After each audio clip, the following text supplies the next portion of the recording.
Jacob, la transformación real, capítulo 9. Piedras preciosas.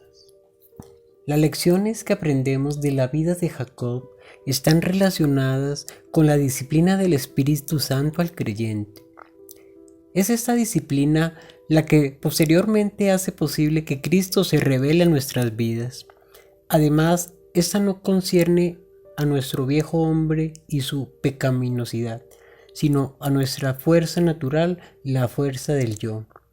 Antes de ser salvos, la pecaminosidad que teníamos no se diferenciaba de nuestra fuerza natural y por tanto no podíamos distinguir entre ellas. Pero después de conocer al Señor, estas se distinguen claramente según las Escrituras. Cuando Adán fue creado en el huerto del Edén, él tenía por naturaleza una personalidad definida, consciente de sí mismo, pero no tenía pecado, no tenía un viejo hombre. Él poseía una libre voluntad que hacía posible que actuara por sí mismo, de modo que el yo ya estaba presente en su interior, pero no el pecado. La fuerza natural es lo que recibimos de la mano de Dios como el Creador. La fuerza espiritual es lo que recibimos de Dios por gracia. Cuando nacemos recibimos sabiduría, destreza, intelecto, elocuencia, sentimientos y conciencia. Y todo eso forma parte de nuestra personalidad como hombres. Sin embargo, después de la caída de Adán, todo cambió. El pecado entró en el mundo y tomó el control. Ahora nosotros no solo somos hombres naturales, sino que debemos luchar contra el viejo hombre, que está presente en nosotros, aquel que está vendido al pecado. Antes de que Adán pecara, él era un hombre natural. Después de que pecó, el viejo hombre hizo presencia en su interior. Debemos proceder cautelosamente cuando trazamos paralelos entre nosotros y el Señor Jesús, pero podemos decir con seguridad que él no tenía el viejo hombre, pues estaba libre de pecado. Sin embargo, él tenía un yo, pero nunca usó dicha voluntad para hacer algo contrario a la voluntad del Padre. Esa es la inmensa diferencia entre él y nosotros. Él poseía personalidad, todos debemos tenerla, pero aún así no escogió vivir por sí mismo. No puedo yo hacer nada por mí mismo. Juan 5:30. A pesar de ser Dios encarnado, Él nos dio ejemplo incluso de esto. Podemos comprender entonces por qué Él dijo acerca de nuestro futuro espiritual: separaos de mí, nada podéis hacer. Juan 15:5. En contraste con el Señor Jesús, nosotros poseemos un viejo hombre vendido al pecado. Romanos 7:14.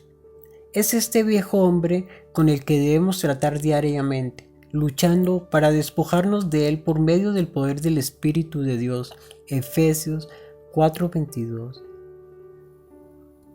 No obstante, no debemos ignorar que aún en nosotros permanece el pecado remanente, nuestro hombre natural, que debe ser tratado. Esto hace que, a pesar de la regeneración que Dios ha producido en nosotros, aún debamos luchar con el pecado.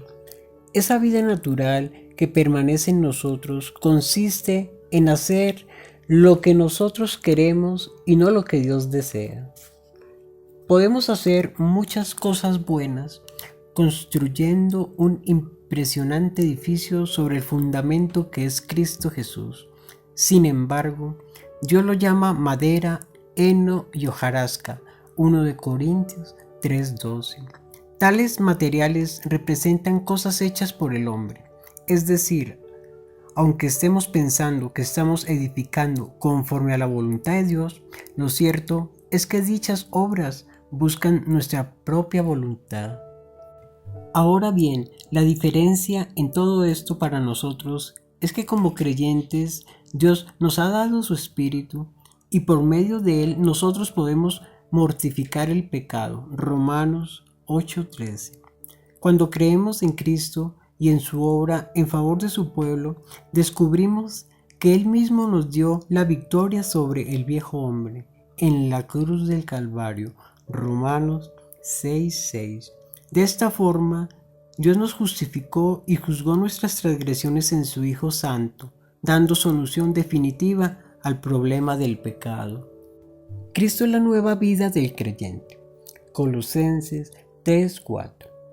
Él mora en nosotros por medio de su Espíritu y en Él nos santifica y nos permite combatir nuestro pecado remanente. Jacob es precisamente quien nos recuerda esa lucha constante. El trato de Dios con Jacob como hombre concierne al cumplimiento de la voluntad divina. Ese era el interés de Jacob sobre todas las cosas, no su pecado.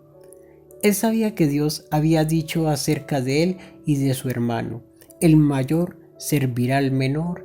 Génesis 25:23. Por lo tanto, se propuso como meta cumplir esa afirmación. Sin embargo, él trató de hacerlo a su manera. Esto evidentemente es algo desagradable delante de Dios. El Señor Jesús es el ejemplo opuesto a Jacob al momento de cumplir la voluntad de Dios. Él jamás pecó ni dependió de sí mismo para hacer cosa alguna. El trato de Dios con referencia a nuestro hombre natural busca que nosotros podamos depender del Señor de la misma forma en que Cristo lo hizo. Creemos que somos fuertes y pensamos que podemos planear y hacer las cosas por nuestros propios medios. Pero lo cierto es que Dios nos lleva a un lugar de debilidad, un lugar donde no podemos hacer nada a menos que vayamos a Él buscando su misericordia.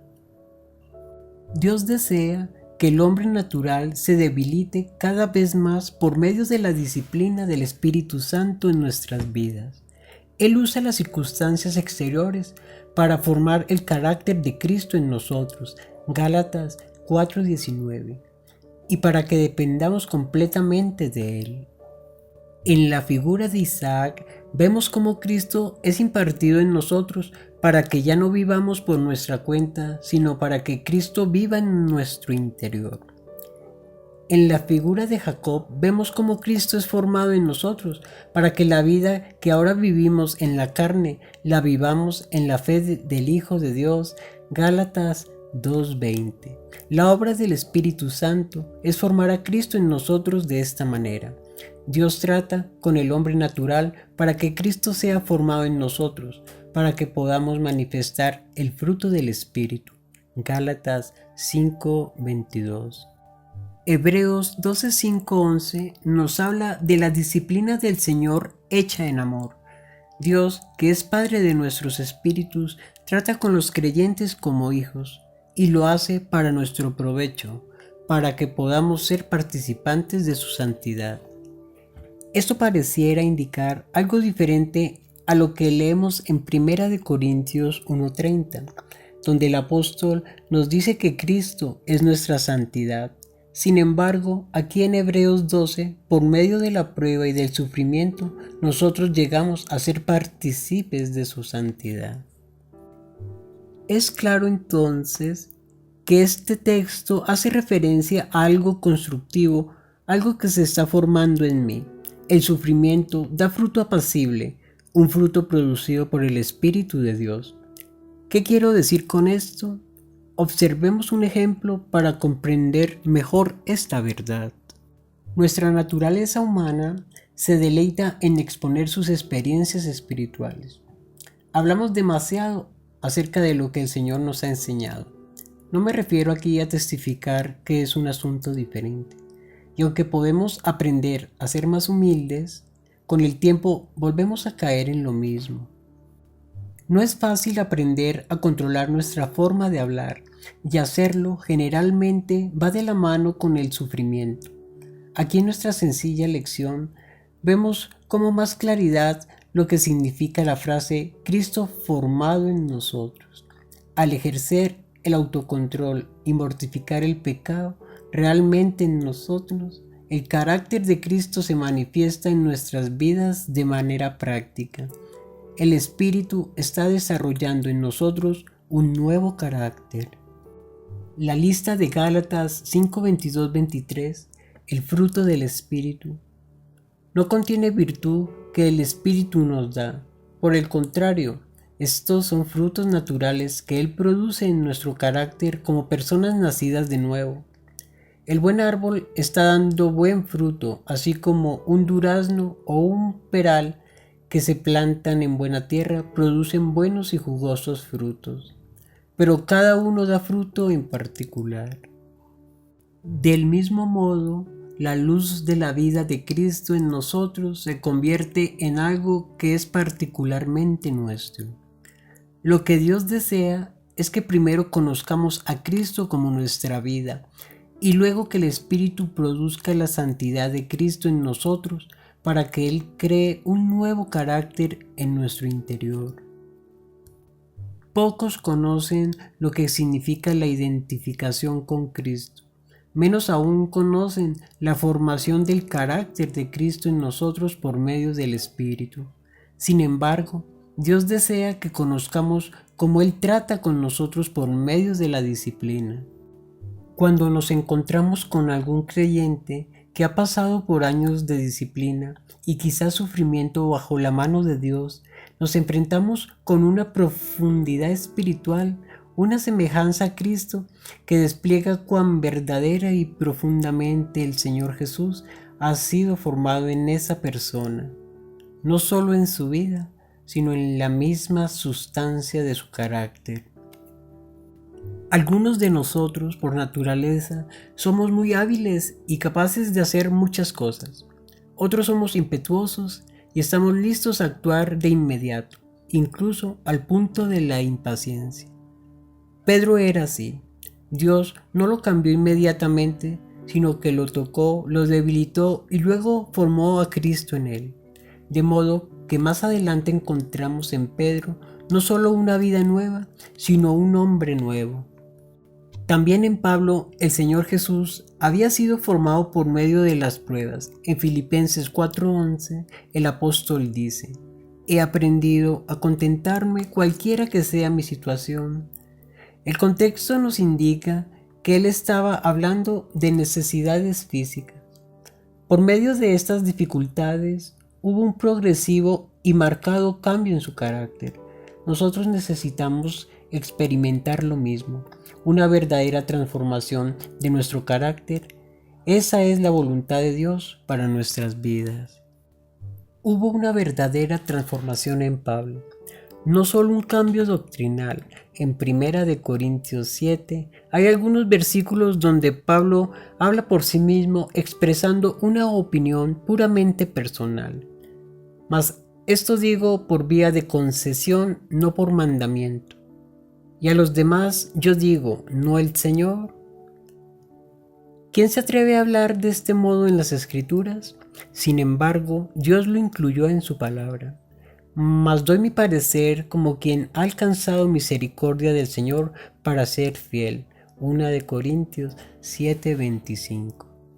Pablo ha aprendido la formación del carácter de Cristo en él, y lo que dice tiene valor ante Dios, aunque sean sus propias palabras, inspirado por el Espíritu, claro está. 2 de Pedro 1:21. Pablo era un vaso para la palabra de Dios, pues él también podía decir: «Mando no yo, sino el Señor». 1 Corintios 7:10. Él era un hombre que había conocido la transformación que produce el Espíritu Santo y por tanto podía decir: «Sed imitadores de mí, así como yo de Cristo». 1 Corintios 11:1.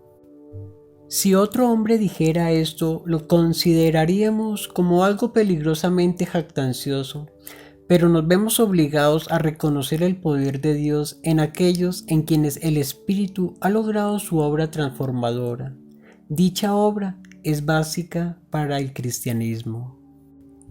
En Mateo 28:19, el Señor Jesús dijo: «Por tanto, id y haced discípulos a todas las naciones». Como creyentes recibimos salvación, pero no podremos quedarnos quietos después de eso. Dios nos ha dejado una labor para hacer. Debemos comunicar el mensaje y las enseñanzas de Cristo a las demás personas con el propósito de que ellos también se hagan discípulos del Hijo de Dios, pidiendo al Espíritu Santo que haga su obra en sus corazones.